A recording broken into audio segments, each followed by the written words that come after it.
Hello, welcome to the Edmunds CarCast podcast. And for those of you that are new and just seeing this for the first time, I'm Matt, the Motorator DeAndre, here with Alistair Weaver. He and I have been hosting CarCast for years. The podcast has been around for 17 years now, but it is new to the Edmunds YouTube platform. We hope you guys will enjoy it. There's plenty of old episodes you can go back and listen to on the CarCast channel, as well as on Spotify and Apple Podcasts and wherever you listen to podcasts. Alistair, tell us about this wonderful home you found for us. Yeah, it's a very flashy new studio. Which welcome to the Edmunds headquarters here in Santa Monica, California. We thought we'd run some cameras and you could see us in real life. So if you'd never seen us in 4K before, please don't be too disappointed. So this was built entirely just for us. Not exactly. Not exactly. Thanks. It's good to be here. This is a great environment for us, but we'll see if this can kind of become more of a regular place for us. It's a great place to do it. Okay, so we talked a week or so ago about your visit to this new wonderful EV headquarters, if you will, that Ford has built in Long Beach. And we talked about an interview that you did while you were there. So let's get into that a little bit, and then we'll just cut to that interview and hear it out. Who's it with? Sure. So this is with Alan Clarke, whose title, I'm going to have to read this, is the Vice President of Advanced Development Projects, which is a great title. Really interesting guy. I think he's younger than you and me. I think he's only about 40. He kind of sounds young too. He is. I listened before I even saw him. He has a sort of slightly excitable puppy demeanor to him, which is really endearing. Really interesting career. It turns out that I think we crossed over at Honda racing Honda's Formula One team like 100 years ago. Yeah. And then we realized we were probably both in the room in 2012 for the launch of the Tesla Model S. And he started in motorsport, as he'll explain in the interview. Then he went to work for Tesla and was really part of the vanguard of Tesla, despite being an extremely young man at that time. I don't know that it's in the interview, but we'll get to it soon. Did he talk about what he was doing at Tesla when he first started? Because you're right, he seemed like a young guy coming just right off of school and a little bit of motorsport. He touches on it when we get into the interview. He then, from going from motorsport, arrives at Tesla, which still had a kind of motorsport technology. That was very much the startup days of Tesla. And then moves to Ford. And it's kind of interesting hearing him talk about going from this kind of startup sort of renegade outfit into, the ultimate big American corporate. But the way that they've established this EV facility in Long Beach is that they're trying to bring the startup vibe to Ford. So what they've established in Long Beach, he talks about, which I thought was an interesting turn of phrase, as it being kind of VC funded by Ford. Yeah. And they're allowed to do their own thing, develop cars in their own way. And this is Ford's big play to build a cheap EV. What they've done is look at the market. They did the Mach-E, they did the F-150 Lightning, and said, we just can't continue this way. I know they reverse engineered some of the competitors, particularly the Chinese cars, stripped them apart, and the Teslas, and said, these cars are way cheaper to build, they're way more sophisticated than what we're able to do. We've got to rethink this from the ground up. And I think Ford CEO Jim Farley came out and said it's like another Model T moment. We've got to come out and rethink everything. So they've empowered this team down in Long Beach. It's quite a long way from Detroit, both metaphorically and literally, to rethink the electric car. And they're going to come out first with an EV truck. I was given this 2-hour tour of the facility, including lots of technology, which I admit went largely over my head. Fascinating to see. And then Alan and I sat down a few days later to dig into his career a little bit, but also to talk about the state of the EV market, why they're launching a truck, and how it's all going to shape out. It's a great interview. We're going to get into it. But one of the things that did stand out, like you were just saying, is treating it like a startup company is interesting, because they're not just sitting around going, hey, let's develop this product. Let's see if it works. If not, we'll probably pivot, go on another team, take another direction. They are trying to prove themselves so they can continue to be funded by their venture capital, in this case, Ford, right? So they're going, listen, if we don't do our job, this doesn't hit, we're out of business, essentially, right? We could theoretically just be done, right? It is a big play because, Ford, as we talk in the interview, I think the current The current total is something like 80 billion of write-downs across the industry associated with cancelling EV projects. Yeah. Ford's themselves cancelled a 3-row SUV they were working on. So this truck is like their big play. And if this fails, are you seeing the Americans just retreat to building V8 trucks and leave the electric market and the plug-in hybrid market to others, the Koreans, potentially the Chinese? So it's a big deal for Ford, and you can feel the pressure. And everybody stands there and you say, there's a lot of pressure on you. And everybody stands there and says, we love the pressure. It's what drives us. You feel it. All right, so let's get into it, and then I'm sure we'll have some thoughts, some questions, still more questions. I have a lot of thoughts, actually. A lot of thoughts, a lot of questions. All right, here it is. Here's the interview. Alistair Weaver down at Ford in Long Beach, talking with Alan Clarke. Alan Clarke. Here we go. So, Alan, firstly, thank you for joining us on CarCast. Maybe we should start by just setting the scene and talking a little bit about yourself. Looking at your LinkedIn, I think we crossed over at Honda Formula One about 1 million years ago when we were probably both just out of college. But is that really where your career began, in Formula One? I participated in a college program called Formula SAE. So I would say that even though I didn't get paid, because there was no college credit or anything, that's really where my car career began. Getting a break to be able to go do an internship in Formula One was probably what continued that sickness. And then it just really snowballed from there. So started in motorsport and then came back to the US and did some more motorsport? Absolutely, yeah. And I think motorsport was a good mixture of aerodynamics and mechanical engineering, performance, man-machine interface. All those things were very interesting to me. And actually, I never wanted to go into road cars because I didn't think that road cars, the development process was going to go fast enough. I didn't think that road cars were pushing the envelope. But I think what I certainly realize now is that I wasn't really aware of the difference of challenges, nor did I understand which constraints to embrace and what to optimize around. And I have a very different opinion now. Because motorsport, that was going to be our next question. In motorsport, everything's happened super fast. You make a change, it's on the car in a week's time. And, particularly in a traditional world like Ford, things take a little longer. Sure.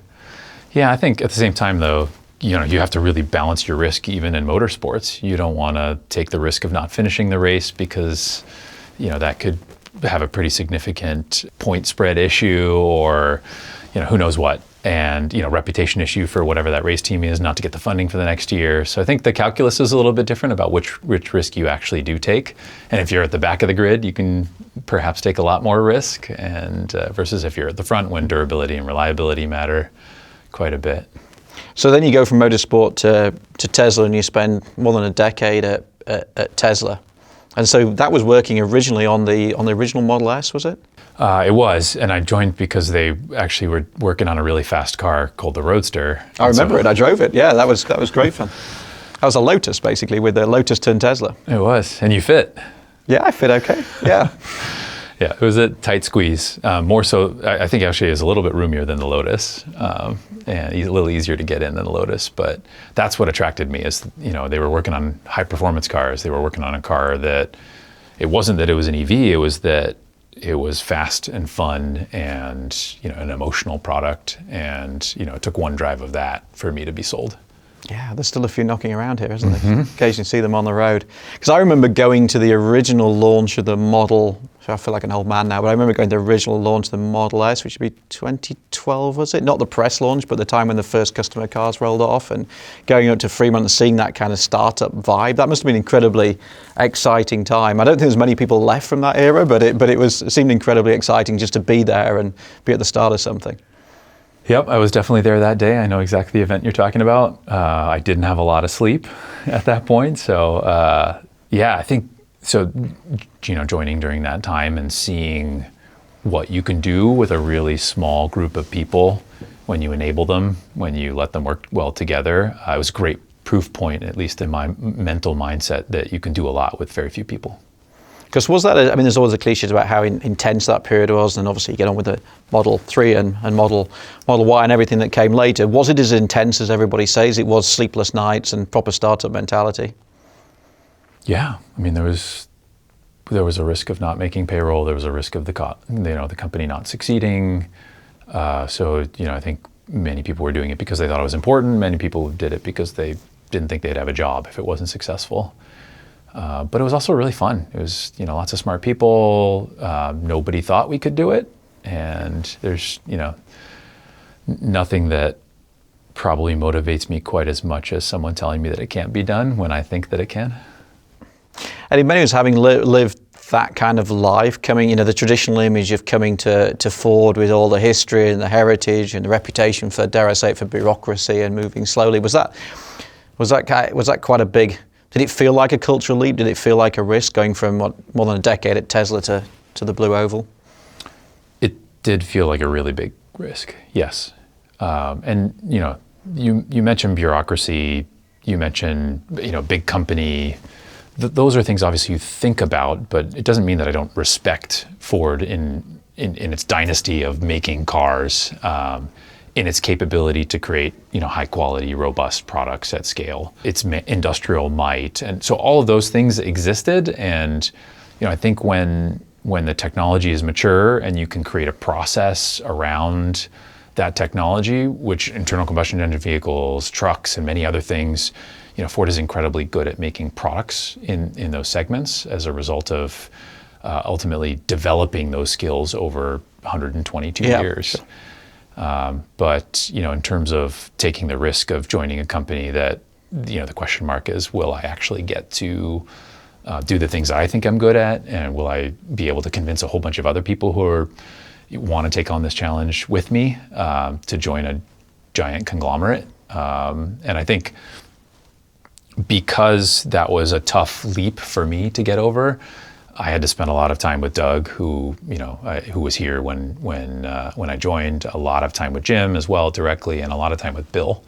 And those were people that, as I started to talk to them, I started to realize how existential they identified the crisis was in terms of how to be, either being competitive or not being competitive in EVs. We should explain the characters that you're talking about. So Jim Farley, the CEO of Ford. Bill Ford probably needs no introduction. And Doug Field, who's leaving Ford now, but was also ex-Tesla. And I presume he was the main draw that you were familiar with him. Absolutely. Helped me build trust that Ford would get behind a small skunkworks effort like this. Because you said something really interesting when we spoke last week, that you see this operation, building the new EV truck in the first instance, as being VC funded by Ford and the industrial partner, which I thought was a really interesting way of describing it. That you genuinely see yourself as a different entity. I think it's important for us to see ourselves as a different entity, especially in the early stages of product development, primarily because the pressure to deliver has to be high enough that everyone joining doesn't see this as a R&D effort or an architecture incubator. It is, we have to make the decisions around the architectures. We have to develop them and make them work for all the different load cases that we're going to use them for. The efficiency numbers have to solve, the cost numbers have to solve. And I think if we think about it as we're not going to get our next round of funding from Ford unless we deliver that value to Ford, it's a healthy set of pressure for this team to deliver to. Because I know in the past, there's been obviously been Ford Performance and the sort of race teams and the multi. Ford has got this history of trying to spin off sort of subdivisions that can kind of break the rules and be a little bit rogue, but it's not always delivered on that. What makes you think this is kind of a different different construct? Is this, as you say, it's a bit more existential, either do this or, the consequences are quite severe? Yeah, I mean, I'm not as familiar with all the efforts you just described, but I have quite a bit of confidence in it, primarily because we built, culture is very local, and mindset, I think, is very important in product development. When you can build a team that, they care about the emotional part of building cars, they understand the technical parts of what's necessary in all the different domains of powertrains and software and electrical in cars. And then you can also then build that mindset of every millimeter, every watt, every penny matters to the customer. Then you can sort of perpetuate that optimism around you being able to do better than anyone else, but you can also perpetuate that obsession with all of those attributes that I just mentioned to eventually make really great products. But also staying small gives me confidence, because staying small enough to have that sort of tribal interaction where people know each other, they talk to each other about their problems, they cross system boundaries to understand areas where they can improve as a result of understanding and having empathy across those system boundaries. Those are all things that exist if you build up the culture from scratch. Because one of the things walking around, and I had the privilege of going on a 2-hour tour of the facility, which was fascinating last week, and it reminded me, I remember reading a book by Sir Alex Ferguson, who was the famous manager of Manchester United, and he talked about not having enough talent in the world, that there weren't enough soccer players who were truly world class. So you're all fighting over a little bit of talent. And it kind of reminded me of that walking around, because if you're bringing so much of this in-house, then the talent of your people becomes critical. And, at Edmunds, we've tested so many EVs over the years, and, the standard varies dramatically. And some of that seems to be about, who's behind them. Is it really difficult to pull in the right talent? Because presumably there's not a lot of people can do this. Yes, it is very difficult. Talent is our most scarce resource, in my opinion. It is incredibly hard to find people who have either the experience or the technical excellence or the product capability or the business acumen to mix all together into being able to develop world-class products. It's really hard. And it's interesting because we sometimes make decisions based on that. And, I'll give you an example from a platform standpoint. When we're developing the universal electric vehicle platform, sometimes we'll say, all right, well, the first vehicle will be like this, the second vehicle will be like this. And probably the finance answer is, okay, well, you can save $1 if on the next vehicle you do it this way instead. And we'll add an extra dimension pretty consistently, which is, if we did it again just to save that $1, would we tie up an engineer's time for 6 months doing that? Okay, it's probably not worth that $1. Yeah. And if you have a platform, you can then say, all right, well, that engineer can spend that 6 months, but it has to fit into both of those products. Yes. When you start thinking that way, you can start thinking about a way to not get stuck by the fact that you have a scarcity of talented individuals to do the work. That time is not free. That's right. And I guess also when you joined Ford and took over, you go back 4 or 5 years, and I remember our business. We were very much, everything was focused on EVs. We were looking at the traffic numbers go up, and we were buying all these Fiskas and Rivians and Lucids and everything else. And it's a different landscape here. I was looking at the tracker of the write-off, and I think over $70 billion has been written off in the last year on EV projects, and obviously Ford is not immune to that. Where do you see the market now? I mean, you're kind of at the vanguard of this, but we suddenly in this very different world, and it's amazing how fast it's turned around. Yeah, I think describing it as turned around may be an overstatement, because in reality, the EV market is still growing. It's not growing at the clip that it was 3 years ago, that's for sure. So I think it is still growing, and I think in the US, I mean, I suppose it's marginally growing, depending on which way you cut the figures, That's right. It's flattened for sure, but it's still growing. But if you slice it as many ways as you want to, the number one barrier to entry is this combination of the amount of range you get and the amount of money you have to pay in order to get it. So, most technologies start off expensive.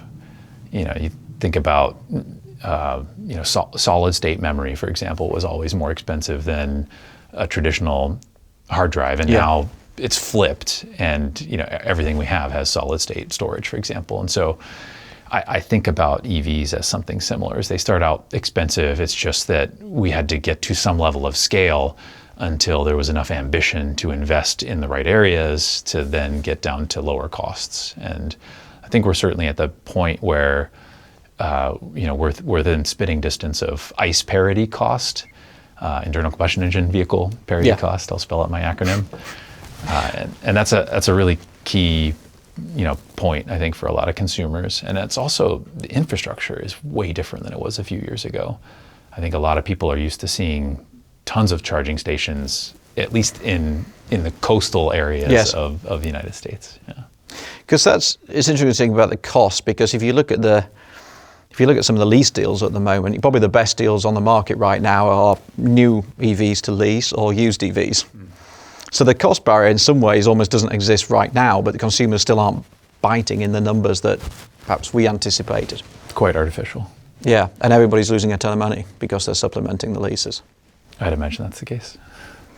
So it's a tricky conundrum of how do you mentioned infrastructure, and you're right, that's a big psychological barrier. As a family, I'm now on my 4th EV, and we have that classic household of EV and then access to other vehicles. But every time we road trip, we had a very bad experience with Electrify America and a Rivian.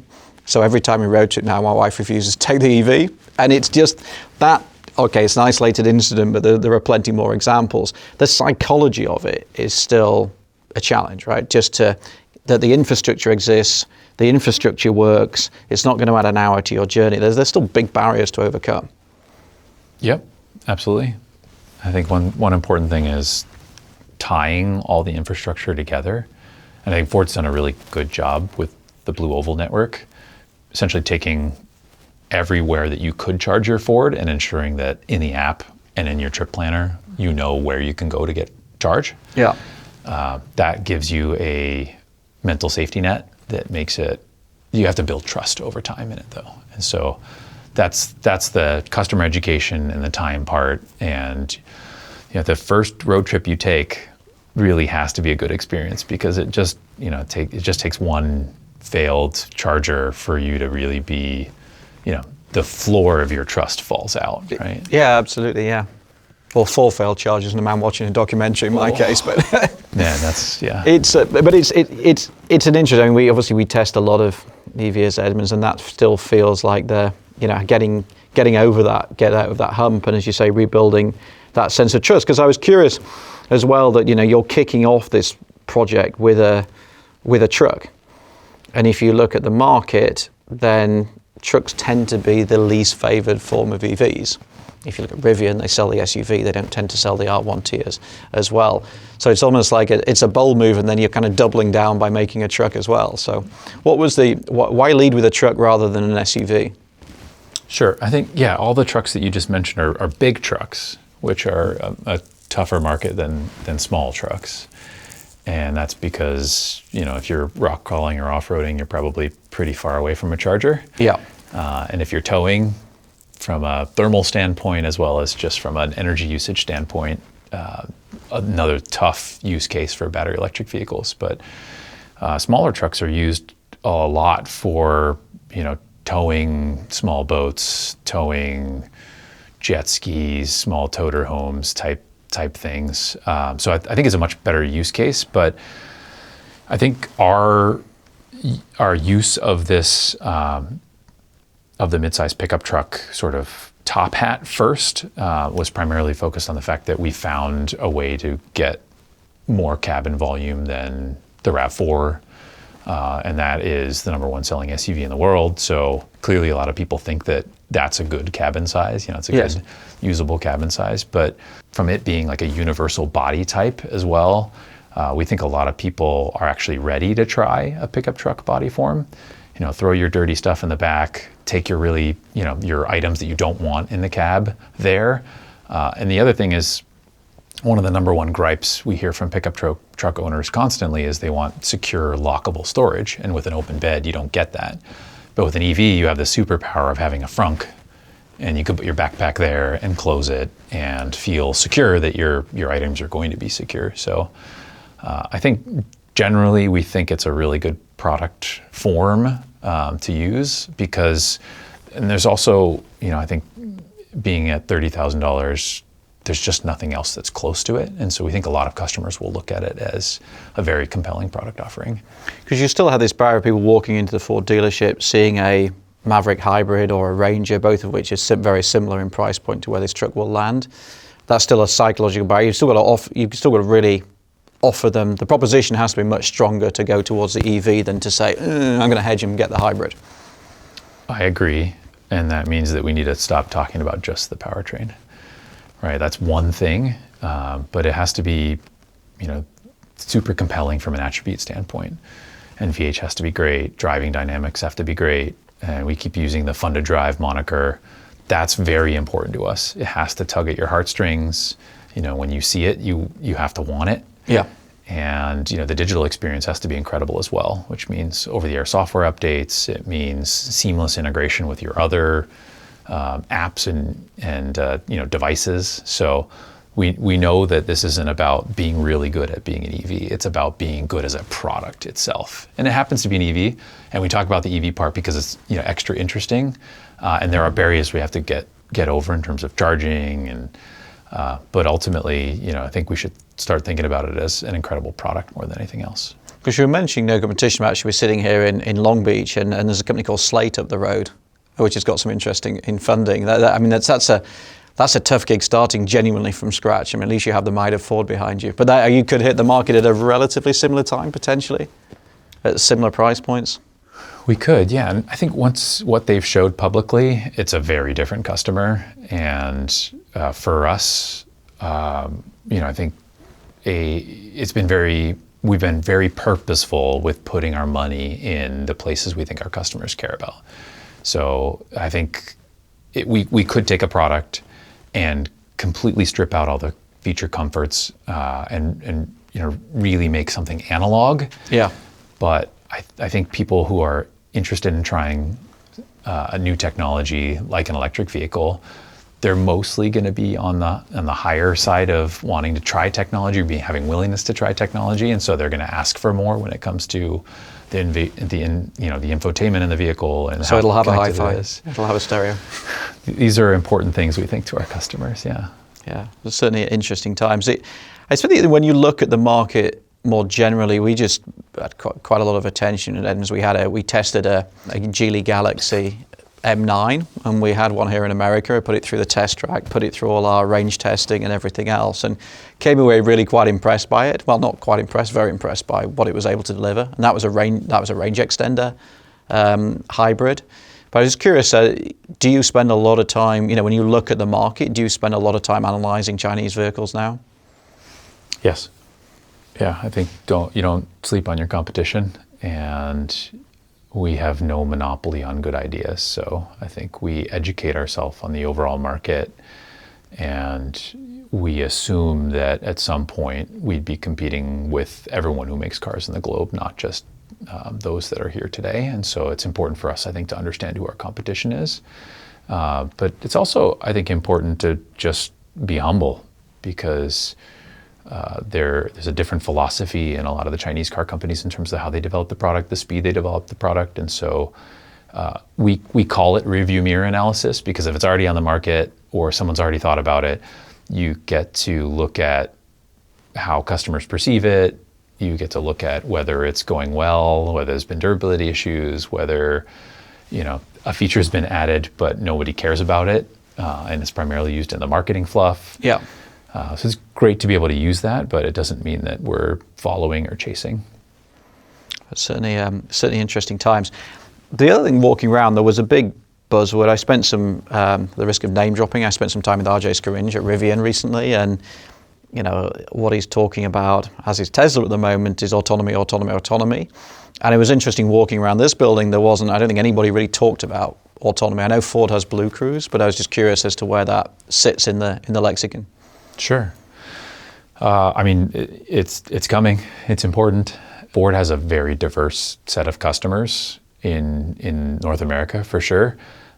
Some are probably not, I would say, like a huge amount of automotive customers in general, not just Ford, likely won't try an autonomous vehicle for many years. And that's maybe partially because autonomous vehicles have a limited operating design domain today. And I think in urban areas, they're becoming more ubiquitous and you'll be able to see them. But in I think many areas of the country, they don't even have EV infrastructure, and they've perhaps even never seen a Tesla, which is probably it is the number one selling EV in the US, and they probably still think a Tesla is a foreign car at this point. And so I think there's a really diverse set of customers that driven vehicles are still going to be important to for a long time. And there's also many who they really want to drive themselves for a long time. However, I think there's some really key elements that are necessary for autonomy. One is a low-cost product, so you can send it out at scale. Another is energy efficiency, because your cost per mile is really the difference between having a viable business model or not. And so you want to at least use the least amount of energy to get the range that you're going, or the distance you're going.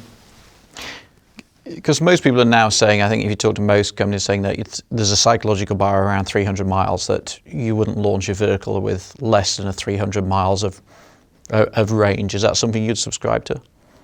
No. Okay. I think going back to the diversity comment, second EV customers, they realize most don't need 300 miles of range. Some do. Yeah. And I think as a first EV, you probably buy the most amount of range. And likely if second or third EV that you buy, you're going much lower depending on your use case. Right. If it's a family and you have multiple vehicles, you may end up with a short range EV, and then you have an ICE product that you use for road trips. So I think that it's important to have multiple powertrains for consumers to choose from. So it gives you that spread. You can get in a lower price point with a smaller range, then you can build from there. Is there? I mean, obviously we've seen. I know you don't like talking about competitors. I'm going to do it for you. We've looked at like the GM products. They do 400 pushing 500 miles, but they do that by just having a massive battery and hence massive cost that goes with it. Mm-hmm. Is that something that you just feel is kind of unnecessary? We need to solve it through technology rather than effectively just throwing electrons at it. Yeah, if you want to compete on price, then that's exactly what you need to do. You need to optimize down to the watt, down to the every kilogram, every microgram, whatever you need to do to get the most efficient vehicle. Aero is incredibly important. And I think mass is one of those compounding things for real world range as well, where if you put a giant battery into it, crash gets harder to solve because you have such a heavy thing. Yes. And then your tires have so much extra load, so your tires can survive, but you're going to chew through tires more often the heavier the vehicle is. So there's these really big issues, and I subscribe to the Colin Chapman theory of adding lightness, and I'm a big fan of optimization for what you actually need. And if we can do that and end up with a much smaller battery, then the customer gets a better product, and they don't really have to think about whether they got a smaller battery. They just look at the price tag and realize it's cheaper. Because we have a scales at the test track. We run to 8,500 pounds, and it's quite striking how many EVs then we can't put on the scales, which is quite an extraordinary thought. Yeah, do one axle at a time. Pretty well, yeah. Don't take the risk. There you go. But just to sort of wrap up for a moment, I know that we've had so much change over the last few years, and maybe the market is certainly in the US isn't where most people thought it would be. And I know some of that is technology, some of that is politics, dare I say, and it's been a thing. Where do if you were looking at your crystal ball, where do you see all this going in 5-10 years time? What do you hope to see in the market?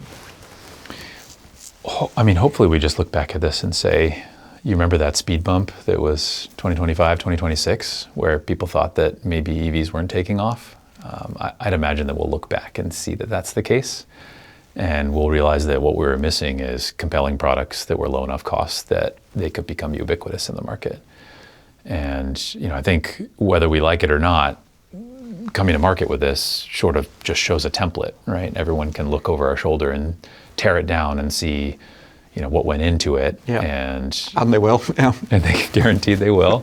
And some of them, some of it will be understood, and some of it will be a head scratcher of why did they do this? And, if that's the case, that's our service to the industry to keep going forward. It's fun. Sounds like you're back at Tesla with statements like that. I remember Elon saying something like that in 2012. But it's interesting times. I think it's really exciting that a company like Ford is taking on this challenge and doing, trying to do it in a different way rather than just, and actually having that flexibility to adapt. It's certainly an exciting time, an exciting facility that you have here. So looking forward to seeing the truck. Yeah, can't wait to show it off. Hope you're going to love it. Yeah, I'm sure we're great. Well, thank you for your time. Really appreciate the time. Thank you very much. Take care. All right, there we go. There was the interview with Alan Clarke. There's a lot to kind of unpack there. I have some questions. I have a few thoughts on some of the things that he brought up. I'm sure you do as well. Let's think about this. Where do you want to start?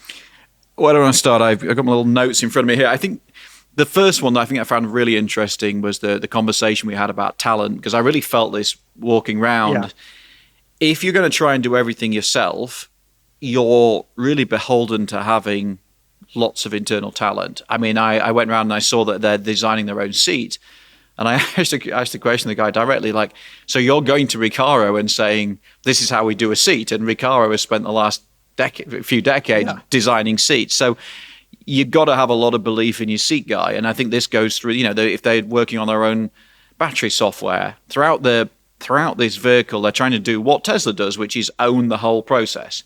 And so I thought the commentary on talent was really interesting, that there's not a lot of talent out there and everybody is competing for it. And I think there's certainly in this part of California, there's a lot of people move from, say, Tesla to Rivian to Lucid, now to Ford.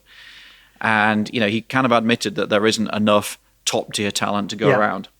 Interesting. So like when Tesla started, and he was an early employee at Tesla, they were hiring smart but teachable people because everything was new. Yeah, or they were figuring out on the job, and they weren't even teachable. They're having to work it out. They're like, we need smart people to like kind of figure out what's going on. And now it's kind of racing to get product done quicker and more efficient and better. So everyone, like you said, everyone's kind of pulling from that talent pool that has some experience. And there's only a handful of EV companies or people have worked on the EV teams at other companies and they're pulling from those people, but there still needs to be like a teachable moment. He didn't really mention that. He wasn't saying, hey, we need to bring in really smart, like automotive, graduate students, art center and whatever, and go, or engineers and go, we need this. I'm sure that's happening as well, but their management needs to be some people with experience. I mean, it was I think that's it. How do you shortcut this process? How do you learn the lessons that Tesla learned the hard way? Well, you hire the people who made those mistakes and learn from them. Right.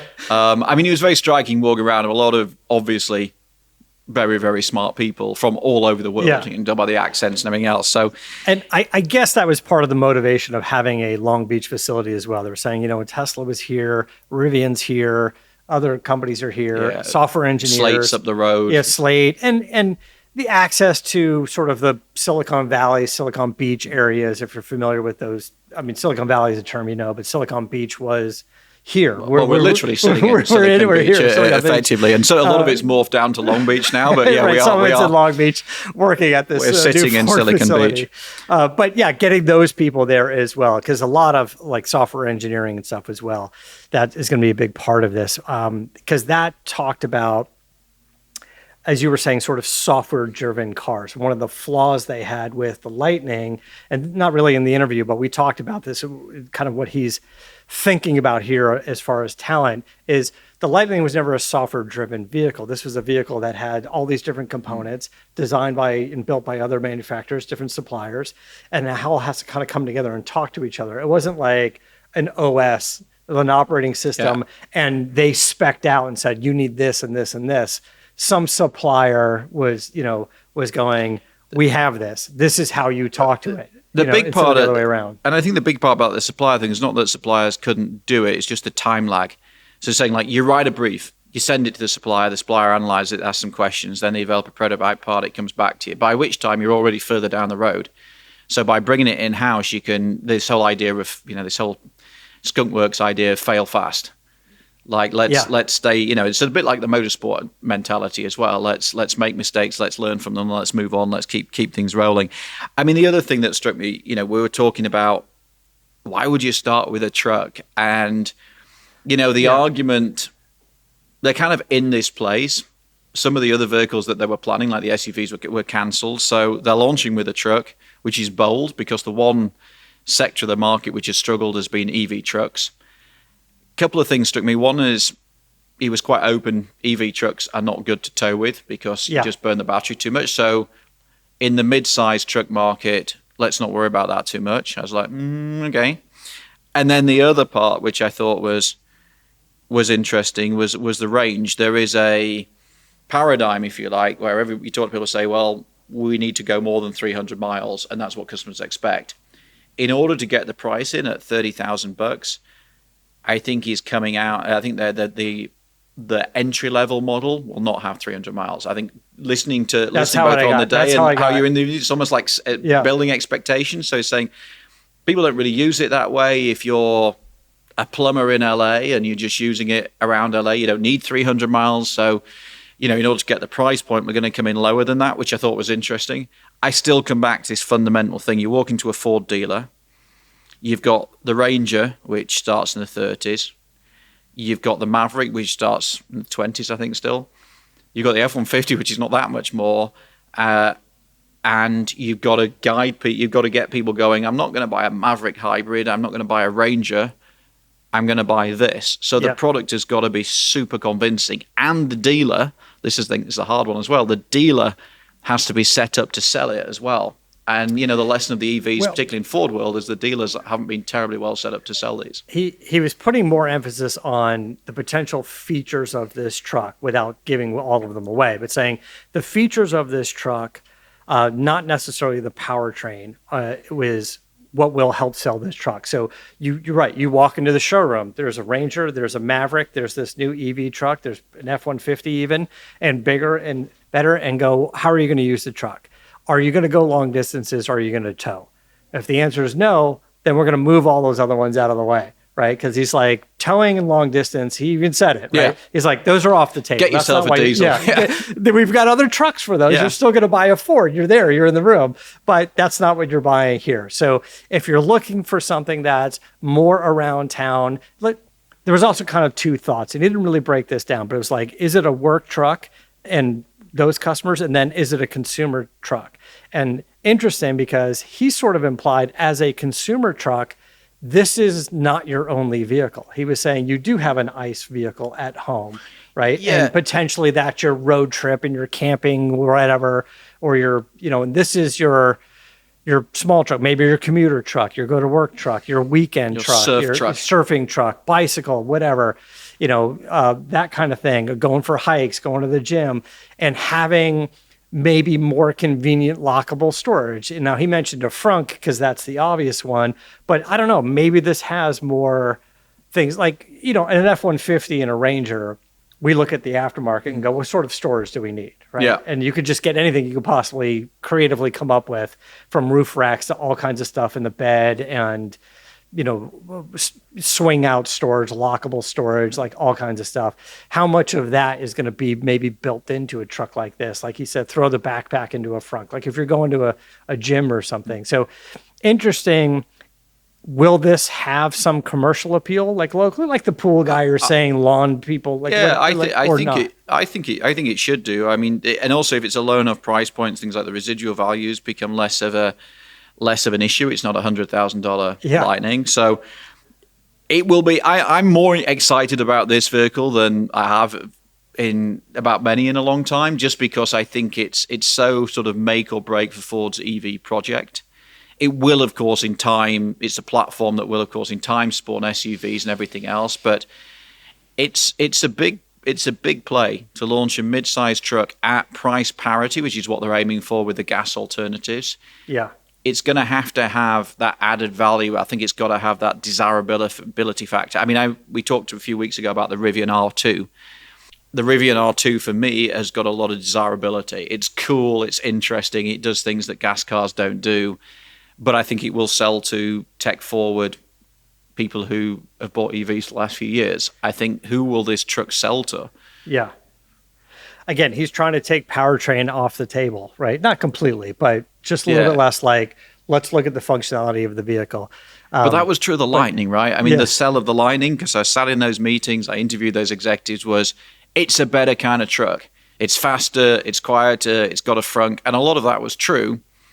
And you had that initial wave of excitement, and then it died away. So let's hope this doesn't. But I mean, look, I have the Lightning, and I'm loving it because we have $6.50 a gallon on the way here, right? But the issue of range. Now, this is one of those things that, with your interview with Rivian, with their CEO as well, kind of said the same thing, and it's like, well, the range is this, and you said, isn't aren't people looking for longer range? And he downplayed range. And here in this interview with Alan at Ford is downplaying range. And it's one of these things where you go, is everybody downplaying range because adding range means adding big battery? The technology isn't there. We don't have these solid state batteries yet. And when we do, what's that going to cost? Adding, going GM's route and putting a massive battery like in their Escalade is huge, truck, heavy, expensive. They want to avoid all that, right? Because they need to get to this $30,000 price point. Yeah. So they need a small battery. So is the only response for him to say is people don't need 300 miles? Yeah, I think there's a reality with this technology that you can only get 300 miles you can get so far with efficiency. And I think this is going to be way more efficient than something like a Lightning. Yes. But you can only get so far with that. So then you either add weight and cost or you take away range. And his range is like saying all the way through the car, these trade-offs. I guess what I question is, instead of saying we're doing 300 miles range or 250 to 300 miles range because the technology isn't really there yet, that's where we're at. Instead, not just Ford, everyone is trying to say nobody needs 300 miles range. Nobody's asking for it. But in 5 years from now, when the batteries are better and the cars are more efficient and they're lighter and even more aerodynamic and they have 500 miles of range, is the pitch going to be, everybody was asking us for 500 miles of range, right? Who knows? It just means they could do it now. Like, we're asking for it now, you just can't do it. It's fine to just go, we just can't do it yet, right? I think they can only sell what they can sell. That's right. They can only sell what they can sell. Listen, I'd love to have a Ferrari that gets 100 miles per gallon. We're not going to get it, right? No, we are going to get an EV Ferrari. You're going to get an EV Ferrari. So with an Apple interior. That was just kind of my thought on range, because both RJ and now Alan are saying they're kind of defending 300 miles of range. And both of them, I think, they're both forward-thinking technologists. They're both extremely enthusiastic about what they do. Yeah. Alan's a big car guy as well. I know he's got an old 911, which is heavily modified, tucked away. So he's he said how much he enjoyed going to track days. So he gets it. I think he's very, he's not a technologist first. He's a genuine car guy, and I think that comes across in the interview. So I think there's, I'm really excited by it. I think there's obviously got a very talented team down there working under pressure and probably working very long hours to make this happen. So of all the cars coming out this year, or all the trucks coming out this year, I think this is the one that probably excites me most. And we should see it. There was a prototype running around, or we've seen prototypes running around. I mean, I think we're looking to see it at the end of this year. So it's not that far away. And it was interesting, even the facility in Long Beach isn't fully finished. So yeah, it has that startup vibe for sure. But I enjoyed the interview. I thought Alan was great, really interesting, very candid, very open. Now, there is the bigger picture here, right? Jim Farley and others at Ford have talked about having this modular platform. It's the only way to do this, to get into EV and make it affordable. So yes, this platform, it's launching as a small pickup truck, but could be an EV, could be a sedan, could be an SUV, could be all sorts of things at some point. But how important the sales will be for this initial truck that's going to be significant, because that kind of, again, as sort of a startup VC or a startup company, you go to Ford, your wallet, right, your bank account, and go, the truck did well. We want a little bit more money to do the SUV version, and we want a little bit more money to do the sedan. And of course, the big difference compared to Tesla is they're not selling directly. Yes. They've got to get the dealer body on board. They've got to get everybody bought into it, and not only bought into it, but educated to sell it. And that for me, that's another hurdle that maybe Tesla didn't have to contend with, because at the end of the day, a Tesla's a Tesla. You're only going and buying it for one reason.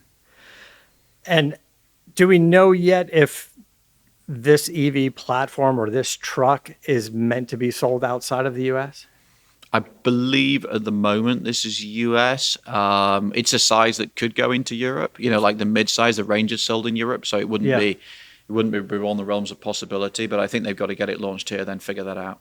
And it won't be manufactured in Long Beach. That's just it's all the build is up in Detroit, so it's going to be in Detroit. Well, now that we've got more of an official peek at some of the Chinese vehicles, the one that you tested, and the CEOs of our car companies here in the US are going there and visiting there. They're finally getting invited or whatever, going there, and they're coming back going, guys, we're doing it all wrong, which is crazy because they've been doing it for 100 years. And now they're going, oh, we've kind of doing it wrong. Yeah. we got some figuring out to do. But I think what was interesting as a sort of final thought on this place, there is a humility and an acceptance that actually we can't just keep doing the same thing again and again, that actually if you are going to produce an EV at a cost-effective price and potentially make money on them, then you have to rethink it. So it's very hard when you've been in business 100 years to do what you just said. We've done this wrong.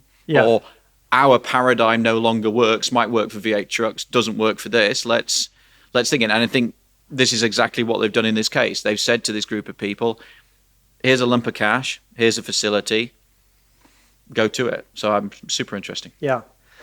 What else is in there that you wanted? I know you got some notes there. Did we grab the things that we wanted to grab? pretty much exhausting. This is probably the longest show we've ever done now. So, Well, I thought it was interesting, right? Because it's now that it's sort of leveled out a little bit. We've got sort of a realistic look at EV. EV is not going anywhere anytime soon, but it's kind of leveling off, and now it's time to make it profitable and make it efficient and turn it into a real viable product. You can't just keep having F-150s, pay for a bunch of failed EVs or whatever car company that you're talking about, right? Now it needs to be, a real part of the business model. it needs to earn its dinner. Yeah, for sure. All right. So some final thoughts before we wrap this up? Just final thoughts. I said earlier, I think this is a hugely exciting vehicle. Ford has kind of gone out on a limb here. It reminds me a little bit of some of their motorsport projects where they've, empowered other people to do it. They did it with the Ford GT. They're now doing it with the EVs. So let's see how expensive it is for the vehicle that you actually want, with some kit on it. Let's see how much range it's got, and let's see what these goodies are. Let's see what the added value is of this electric truck relative to the Maverick and the Ranger, which are going to line up on size and price.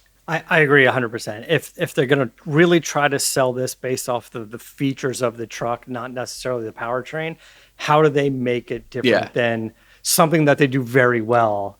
Why do I want one? Yeah. You've got to make me want one. Over a Maverick or a Ranger or an F-150. Which are already good vehicles. Yeah. Okay.